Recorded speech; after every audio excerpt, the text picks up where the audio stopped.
Salve, rapaziada, aqui é o Ryan Santos e seja bem-vindo ao canal Ryan Reage, o quadro onde eu reajo os meus canais favoritos a alguns vídeos polêmicos aí que deram o que falar durante as semanas. E hoje eu vou reagir a um vídeo do Ciro Gomes e do Rafinha Bastos discutindo os culpados pela estagnação econômica do Brasil.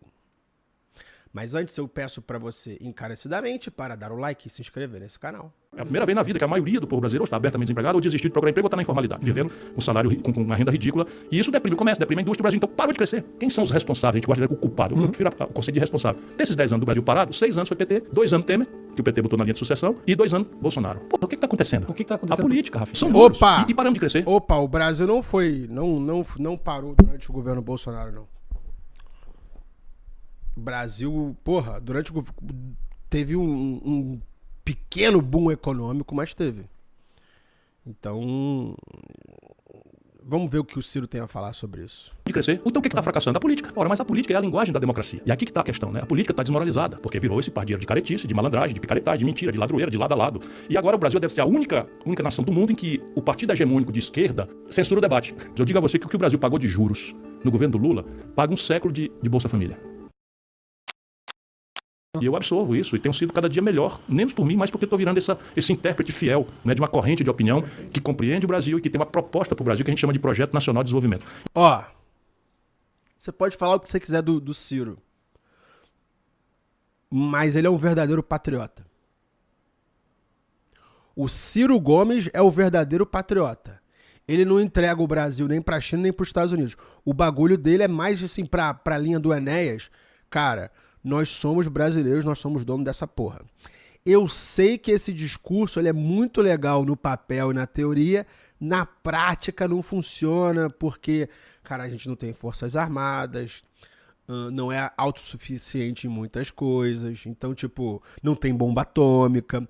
É muito legal, muito florido esse conceito aí do Ciro Gomes, mas ele é extremamente inaplicável. Projeto Nacional de Desenvolvimento. Isso virou um livro, essa experiência virou um livro que explica por que aconteceu tudo isso que está acontecendo no Brasil, sustenta com números, com argumentos, né, cerebrais e não emocionais, nem de ódio, e propõe, basicamente, talvez a minha grande contribuição seja oferecer uma solução para o problema brasileiro. Existe uma solução, Ciro? Existe. E nós temos uma solução? Veja, deixa eu lhe dizer aqui o que está no livro, mas vou lhe resumir para todo mundo que está nos acompanhando. Entre 1930, que é um ano importante para a história brasileira, houve uma revolução que mudou a lógica de organizar a economia do Brasil, a lógica de inclusão do Brasil no mundo, inaugurou o direito de voto das mulheres. É uma revolução modernizante que acontece no Brasil. Pois bem, desta data, 1930 até 1980, são 50 anos, meio século. O Brasil, Rafinha, foi o país que mais cresceu na história do mundo capitalista, do mundo inteiro. De 1930 para cá. 50. 50 anos crescendo uma média perto de 7% ao ano. Olha, meu irmão, não tem ninguém. A China precisa 15 anos para... Eu brinco sempre, a China é aqui, ninguém precisa olhar exemplo dos outros.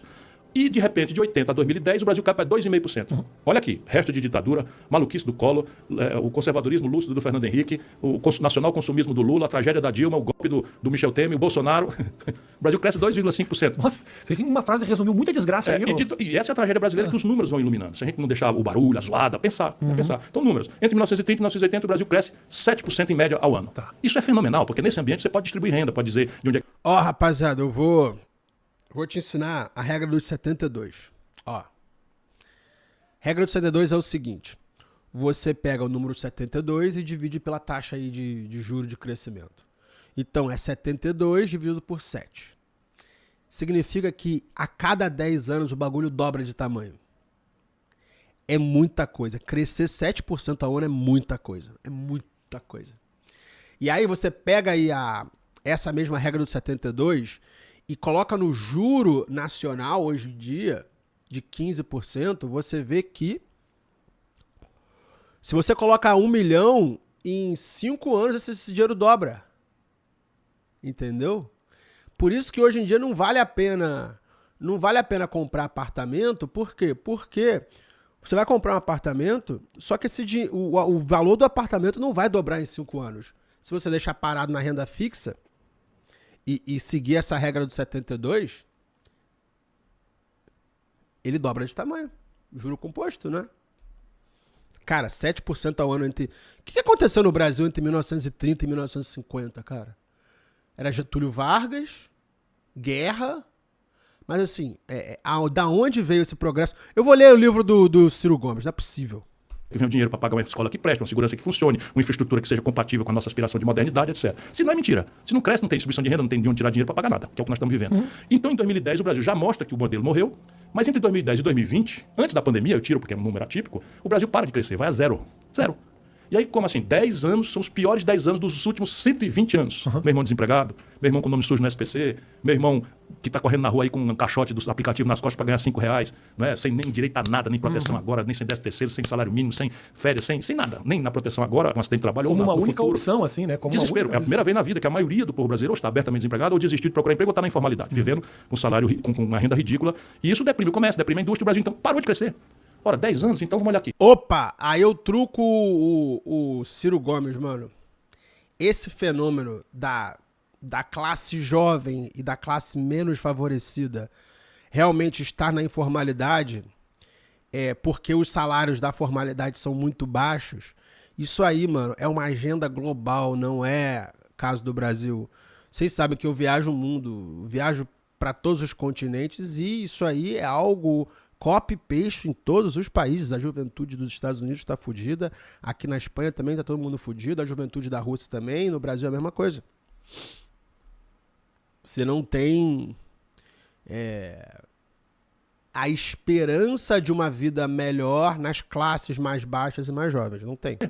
Ora, 10 anos, então vamos olhar aqui. Quem são os responsáveis? A gente gosta de ver o culpado. Eu prefiro o conceito de responsável. Desses 10 anos do Brasil parado, 6 anos foi PT, 2 anos Temer, que o PT botou na linha de sucessão, e 2 anos Bolsonaro.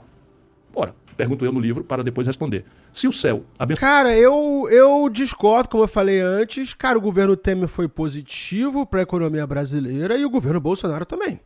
Abençoado pelo Cruzeiro do Sul é o mesmo, não é? Não mudou a rotação da Terra, o céu é o mesmo. O chão de 1930 não tinha notícia de petróleo.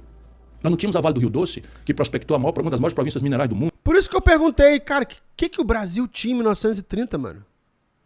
Se não tinha Petrobras, Vale, Embrapa. Para produzir soja num negócio que parecia deserto, que era o Cerrado. Portanto, o chão generoso e pródigo é mais do que o mesmo, é muito melhor do que o mesmo, porque agora nós temos petróleo, temos minérios, temos água, temos, enfim, solos agricultáveis, como ninguém no mundo tem. A China depende de nós para comer. O brasileiro sabe, a China, 1 bilhão e 300 milhões, então é o maior fenômeno do...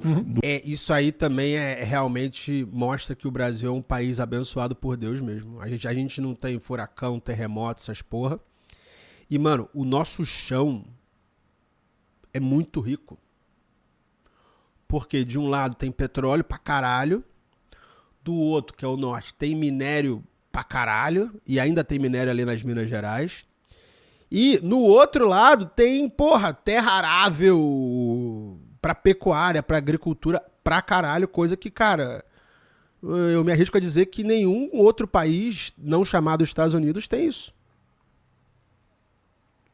Acho que a própria Rússia teria, só que, 8 meses do ano é tudo congelado, né, cara? Não dá pra ter uma agricultura sustentável naquele território inteiro da Rússia. 1 bilhão e 300 milhões, então é o maior fenômeno do desenvolvimento mundial contemporâneo, depende de nós para comer. Então, veja, o chão é o mesmo, o céu é o mesmo, e o povo, na época de 30, nesse meio século, era um povo rural, analfabeto, sem oportunidade de nada, que não tinha nem direito de votar, porque era tudo controlado por coronelismo de interiores e etc, oligarquia. Porra, o que está acontecendo? O que está acontecendo? A política, Rafinha. Porque nós estamos, você está me dizendo, dando um quadro de uma situação onde nós estamos mais aptos ao crescimento. São números, e paramos de crescer. Então o que está fracassando? A política. Ora, mas a política é a linguagem da democracia. Opa! E aí ele entra num campo que eu já até gravei vídeo sobre isso quando eu morei na Rússia em 2020. Se você parar pra pensar o que deu certo entre 1930 e 1950, cara, Getúlio Vargas era um semi-ditador, não era? E quando você não tem democracia e você tem um líder que está comprometido com o desenvolvimento do seu país, como é na Rússia, como é na China, você vê que o bagulho anda, cara. Eu vou te falar que os países mais organizadinhos, mais desenvolvidos que eu fui nos últimos anos foram exatamente esses dois, Rússia e China. Por quê? Porque não tem democracia, é aquilo ali e pronto. E eles são extremamente nacionalistas. Eu acho que é isso que o Ciro Gomes quer falar. Que é a linguagem da democracia. E aqui que está a questão, né? A política está desmoralizada. Porque virou esse pardieiro de caretice, de malandragem, de picaretagem, de mentira, de ladroeira, de lado a lado. E agora o Brasil deve ser a única nação do mundo em que o partido hegemônico de esquerda censura o debate e chama o povo para o passado. O papel da esquerda no mundo nem sempre foi hegemonizar o poder, mas foi sempre fazer a história. Cara, não sei se você já percebeu, assim como a direita não é unida,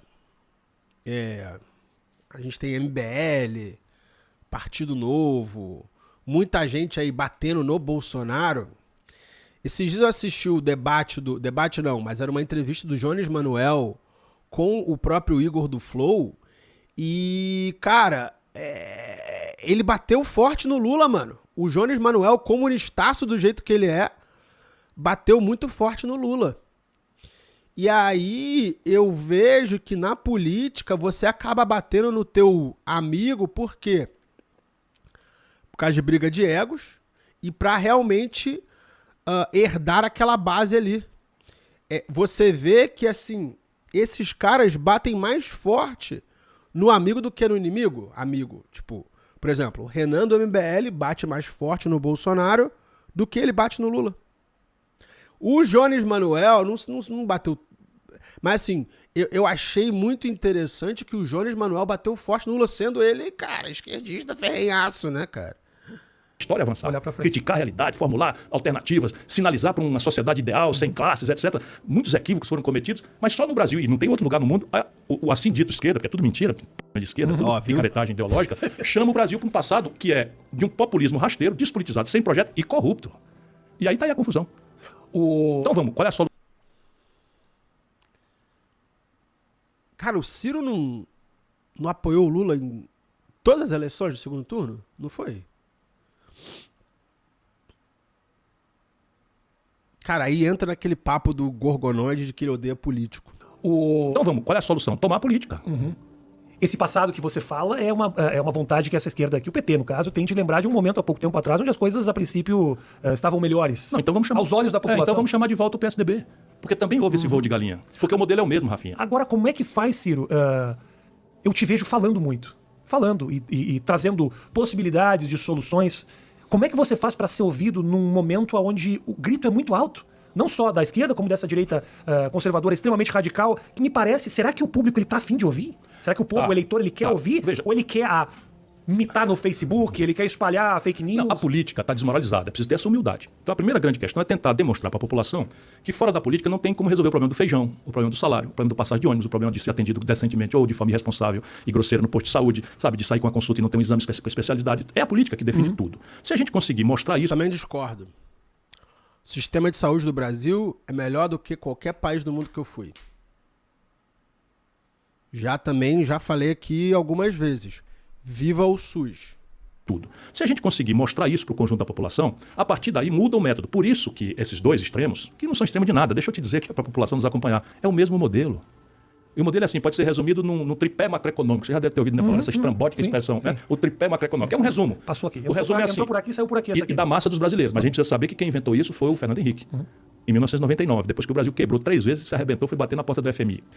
O Lula manteve. O Lula não dizia que era contra o PSDB, então foi lá e fez a mesma coisa. Mas é a mesma coisa? Sim, a mesma coisa. Rapaziada, será que PT e PSDB são a mesma coisa? Porque o pessoal da direita fala isso e o pessoal da extrema esquerda também fala PT e PSDB, tipo, são duas faces da mesma moeda. Mesma coisa. Qual é o tripé macroeconômico do Fernando Henrique? Câmbio flutuante, superávit primário e meta de inflação. Ninguém precisa entender isso que é isso agora. Estou só dizendo para discutir, não é para provocar ninguém, não é para lacrar, não é para nada, porque o que nós precisamos é mudar esse modelo.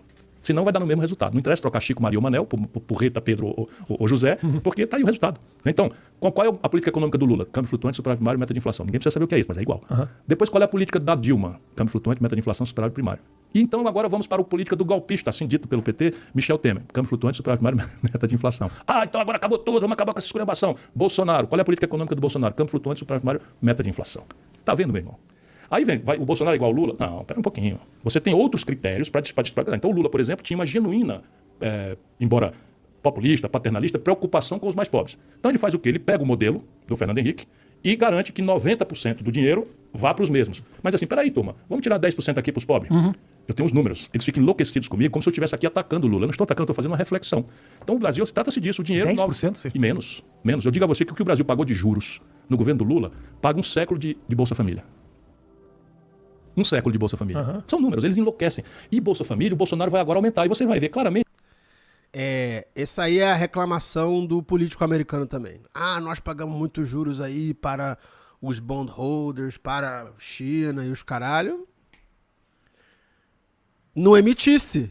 E Bolsa Família, o Bolsonaro vai agora aumentar. E você vai ver claramente os limites ideológicos de um projeto que não tem nada a ver com progressismo, nem com modelo de desenvolvimento. O Brasil parou de crescer. Mas por que não parou de crescer e no Lula cresceu? É um filme velho também. De novo, todo mundo vai se lembrar do dia que perdeu o emprego, do dia que foi pro nome pro SPC, para sair da lambança. Sair da lambança e dizer, pera um pouquinho, discutam aí, não tem negócio de, político, de gente ser apaixonada por político. Você pode ter preferência, pode ter simpatia, mas um povo sabido, bota o pé atrás.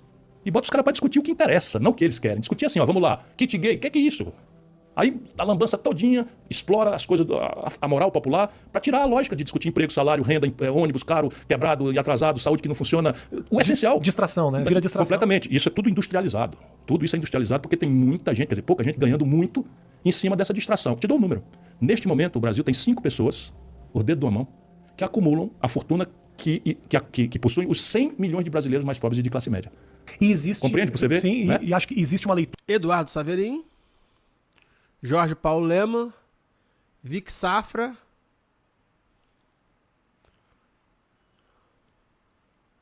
vamos colocar aí as famílias aqui da Moreira Salles,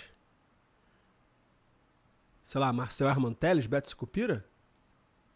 5 pessoas que equivalem a 100 milhões de pessoas, caralho. Para essa porra aí. Você já leu o Manual Politicamente Incorreto pra Ficar Rico Antes dos 30? Bom, no livro Primeiro Milhão, eu, Ryan, te mostro de forma prática e direto ao ponto como ficar rico nos dias atuais, aprendendo com quem venceu na sua geração e não 40 anos atrás. Mas atenção, este livro não é pra qualquer um. Ele é sem mimimi, sem lacração. Se você se considera fraco, é melhor nem comprar essa porra. Tá avisado. Compra agora clicando no link abaixo.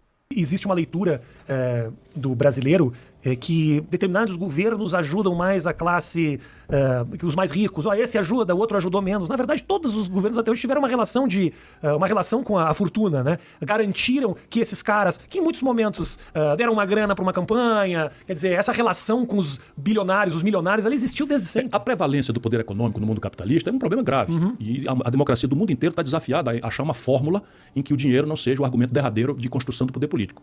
O mundo inteiro está discutindo isso. Há uma agonia da democracia representativa antiga. Quando essas campanhas elas passam para a internet, quando elas passam a não ser tão caras, quando o povo passa a engajar com os planos e com os projetos, mais do que com as pessoas ou com os comerciais maravilhosos, eu acho que começa a se desconstruir um pouco. Óbvio, mas isso tem que chegar ao ponto da democracia do século XXI. Nós estamos conversando aqui, milhares de pessoas estão nos acompanhando. Percebe? E nada impede que milhões de pessoas, amanhã, se quiserem, também possam ver, porque esse conteúdo está disponível por esse instrumento democrático, embora extremamente contraditório, que é a internet. Mas a gente não pode mais ter uma democracia representativa do século XIX, que é o Brasil. Veja, no mundo inteiro já manda direto pro povo discutir as coisas que importam. Porra, se eu tenho um sistema de impostos em que eu cobro 15% de quem ganha R$ 2.050 e cobro 27,5% de quem ganha R$ 1 milhão por mês, isso está errado. Sim, sim. Mas como é que vai consertar? Em Brasília? Em Brasília? Fecha as portas, os gabinetes, vai lá o camarada e diz assim, mas peraí um pouquinho, desse milhão aqui eu te passo 100 mil aqui por baixo da mesa e tal. Nós não podemos, sabe quando é que vai passar uma reforma que mude? Quando eu chegar à presidência da República e formular esse projeto que está escrito. Nunca. Quando que o Ciro Gomes vai ser presidente da República, cara? Nunca. Rapaziada, eu comecei a assistir horário eleitoral gratuito em 1996. Na eleição do... Pra ficar legal, a gente quer o melhor Sérgio Cabral. Cara, Sérgio Cabral era deputado, era vereador ainda. Era passagem de bastão do César Maia pro Luiz Paulo Conde. Em 98, o Ciro tentou virar presidente. Então, 98, 2002, 2006, 2010, 2014, 2018, 2000... Caralho, mano, são 7 eleições aí com o Ciro falando um monte de beleza, um monte de coisa que faz muito sentido, mas, mano, não sai ali da terceira... Se ele fica em terceiro é muito, mano, ele não sai dali. Então, tipo, a gente chega à conclusão, cara, pra que serve o Ciro Gomes? São 27 anos sem trabalhar. Não é? O que o Ciro Gomes faz? Faz campanha de 4 em 4 anos e perde. Só que ele fala muito bonito. Dá pro povo votar. Pode mudar, sabe? Quando tirar... Tem que trazer esse negócio da Brasília, tem que trazer aqui pro Rio de Janeiro. Eu concordo, Rafinha. O cara pra protestar hoje precisa pagar R$800 de ida, R$800 de volta. Os caras já estão isolados no meio do nada decidindo as coisas. Eu concordo, cara. A capital tem que ser o Rio de Janeiro ou São Paulo. Por quê? Porque eu coloco o político do lado do povo, mano. o cara não vai fazer merda. O cara não vai fazer merda. Porque ele sabe que se ele for na padaria, o povo vai cobrar dele. Em Brasília, todo mundo farinha do mesmo saco. E é meio isolado, né, cara? Então, cara, se fosse no Rio de Janeiro ou em São Paulo, o Brasil teria metade da corrupção que tem, porque o povo ia cobrar. Iam, porra, igual fazem com o jogador de futebol, cobrar, ameaçar a família, saber que escola o filho dele vai. Cara, exatamente a mesma coisa. Fica muito simples. Hoje Brasília é uma comunidade que as pessoas não conhecem. Eu até defendo muito Brasília como comunidade, porque a gente só fala de Brasília como negativo, que é a Praça dos Três Poderes. Mas hoje já há em Brasília uma comunidade que é capaz de protestar já com centenas de milhares de pessoas. Injusto. Um abraço pro Gama, pra Santa Maria, onde eu fiz matérias maravilhosas e o povo lá...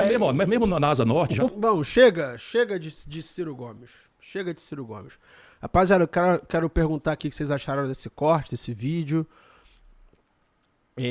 Sobre a estagnação econômica do Brasil. Não se esqueça de se inscrever nesse canal. Tamo junto e é só o começo.